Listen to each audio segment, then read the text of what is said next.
അങ്ങനെ കർണാടകയിൽ മുഖ്യമന്ത്രി സ്ഥാനത്തിനുള്ള അടി തുടങ്ങി.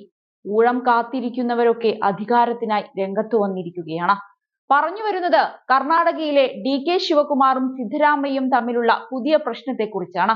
ഏതായാലും കർണാടകയിൽ ഇടവേളയ്ക്ക് ശേഷം മുഖ്യമന്ത്രി സ്ഥാനത്തെ ചൊല്ലിയുള്ള ചർച്ചകൾ കൊഴുക്കുകയാണ്. അധികാരം പങ്കിടാൻ കരാറുണ്ടെന്ന ഉപമുഖ്യമന്ത്രി DK ശിവകുമാറിന്റെ വാദവും അതിനുള്ള മുഖ്യമന്ത്രി സിദ്ധരാമയ്യയുടെ മറുപടിയുമാണ് ചർച്ചയായിക്കൊണ്ടിരിക്കുന്നത്. ഈ ആഴ്ച ആദ്യം ഒരു സ്വകാര്യ വാർത്താ ചാനലിന് നൽകിയ അഭിമുഖത്തിൽ മുഖ്യമന്ത്രിയാകാനുള്ള തന്റെ ഊഴത്തിനായി കാത്തിരിക്കുകയാണെന്നാണ് ശിവകുമാർ പറഞ്ഞത്. ഈ പാർട്ടിയെ ഐക്യത്തോടെ നിലനിർത്തിയ ഗാന്ധി കുടുംബത്തോട് എനിക്ക് സ്നേഹമുണ്ട്. വിശ്വസ്തതയ്ക്ക് മുന്നിൽ ഞാൻ തലകുനിക്കും. വിശ്വസ്തത ഒരു ദിവസം റോയൽറ്റി നൽകുമെന്ന് എനിക്ക് തോന്നുന്നു. ഞാൻ ഇപ്പോഴും അതിനായി കാത്തിരിക്കുകയാണ്.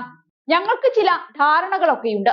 അത് മാധ്യമങ്ങളിൽ ചർച്ച ചെയ്യാൻ ഞാൻ ആഗ്രഹിക്കുന്നില്ല എന്നായിരുന്നു ശിവകുമാർ അഭിമുഖത്തിൽ പറഞ്ഞത്. ഇത് സംബന്ധിച്ച ചോദ്യത്തോട് ഒരു കരാറുമില്ല എന്നായിരുന്നു സിദ്ധരാമയ്യയുടെ മറുപടി.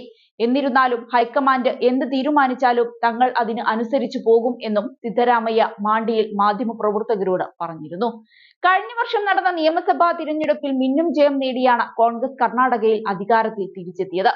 എന്നാൽ തിരഞ്ഞെടുപ്പ് ജയത്തിനു പിന്നാലെ സിദ്ധരാമയ്യയും ശിവകുമാറും മുഖ്യമന്ത്രി സ്ഥാനത്തിനായി അവകാശവാദം ഉന്നയിച്ചിരുന്നു. ഒടുവിൽ ഹൈക്കമാൻഡ് നിർദ്ദേശപ്രകാരം സിദ്ധരാമയ്യയെ മുഖ്യമന്ത്രിയാക്കുകയും ശിവകുമാറിനെ ഉപമുഖ്യമന്ത്രിയാക്കുകയുമായിരുന്നു. അന്ന് തൊട്ടേ സിദ്ധരാമയ്യയും ശിവകുമാറും അധികാരം പങ്കിടൽ കരാർ ഉണ്ടാക്കിയതായി ഊഹാപോഹങ്ങൾ ഉണ്ടായിരുന്നു. 2.5 വർഷത്തേക്ക് സിദ്ധരാമയ്യയും ബാക്കി ടൈമിൽ ശിവകുമാറും എന്നതാണ് ധാരണ എന്നാണ് റിപ്പോർട്ട്. അടുത്ത വർഷം ഫെബ്രുവരിയിൽ മുഖ്യമന്ത്രി 2025-2026 ബജറ്റ് അവതരിപ്പിച്ചതിനു ശേഷം അധികാര കൈമാറ്റം നടക്കുമെന്നും ചില വൃത്തങ്ങൾ സൂചിപ്പിക്കുന്നുണ്ട്. അതിനിടെ സിദ്ധരാമയ്യയുടെ പ്രതികരണത്തിന് മറുപടിയുമായി DK ശിവകുമാറും രംഗത്തു വന്നു. മുഖ്യമന്ത്രി പറഞ്ഞു കഴിഞ്ഞാൽ അതിൽ എതിർപ്പില്ല. മുഖ്യമന്ത്രി പറയുന്നത് അന്തിമമാണ്. എതിർപ്പുകളില്ല. ഞാൻ എപ്പോഴും ആ കസേരയോട് വിശ്വാസ്യതയും കൂറും ഉള്ളവനാണ്. ഞാൻ പാർട്ടിയോട് വിശ്വസ്തനാണ്.